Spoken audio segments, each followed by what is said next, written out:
Bonjour, morning brief du 8 juin 2018. Marché qui fait une performance nulle ou stable, qui reste stable, mais également on a actualité sur SAH et sur la dernière adjudication BTC du Trésor tunisien. Donc je cède la parole à Bassem pour commenter le marché. Merci très bonjour tout le monde. Donc effectivement, le marché était parfaitement stable hier. On est toujours à 22,67% depuis le début de l'année, 1,19% pour le mois de juin. 11 millions 6 de volume. Comme toujours, la BNA 2 639 000, il y a également la Sotuvert 739 000 dinars, Carta Semad 720 000 dinars, Carta Semad qui a clôturé à 2 dinars. Le titre donc était l'une des principales baisses de la séance hier, devancée par Tawassul, moins 4,87%, et BTE, moins 2,91%. Côté hausse, c'était plutôt la Sotuvert, plus 6,03 à 8 dinars, 80. Et il y a également Tenet qui a clôturé à 9 dinars 830, soit plus de 71%.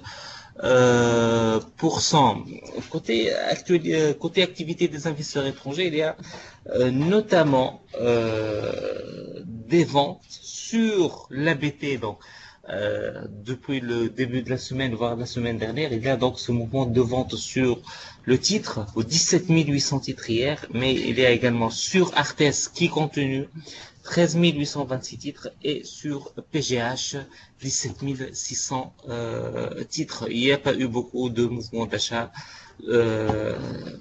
surtout en termes de volume.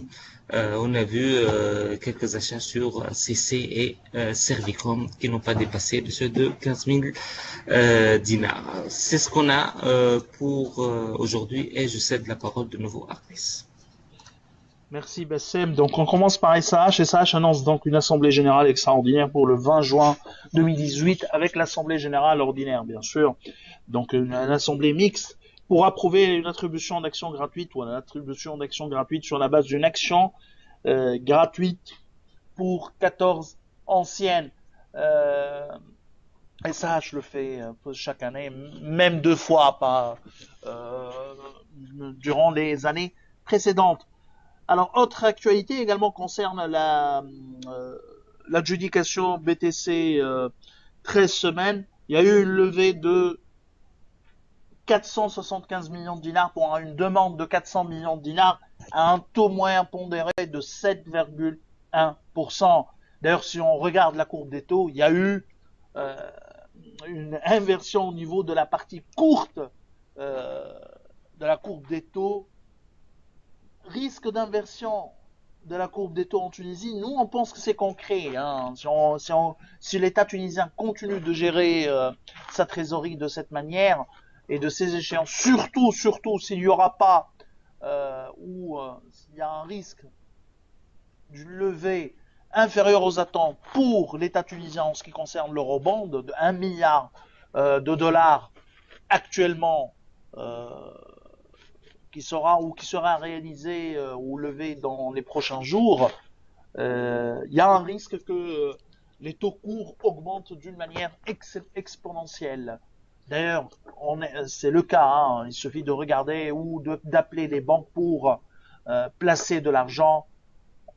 La plupart des banques accordent sur des échéances courtes TMM plus 3,5, donc on est vraiment proche de 10%, un taux proche de 10%. C'est de la folie. Hein. 3 années auparavant, on n'a jamais atteint ce niveau de taux. Je parle de l'époque où il y a avec la courbe des taux. Sinon, au début des années 90, on était à ces niveaux de taux, mais c'est pas de la même manière. C'est-à-dire le paysage et le contexte économique n'est pas le même. D'ailleurs, même la croissance de l'économie, on est à seulement 2,5% de croissance. Avant, on faisait de 5, 6 voire 7% de croissance. Donc les taux élevés avaient économiquement du sens. Donc réellement, on ne sait pas comment l'État tunisien continuera à gérer sa trésorerie, son budget.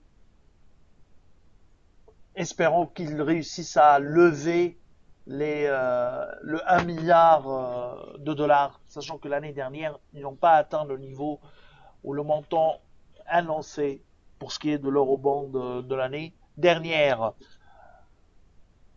C'est ce qu'on a comme actualité pour ce matin. Il faudra pas s'attendre également à une semaine importante la semaine prochaine, puisque c'est la fin du Ramadan, donc d'une manière générale et historiquement, l'activité ralentit significativement durant la dernière semaine du mois de Ramadan. Donc je vous souhaite un bon week-end. Au revoir, à demain, à lundi plutôt, hein, à lundi.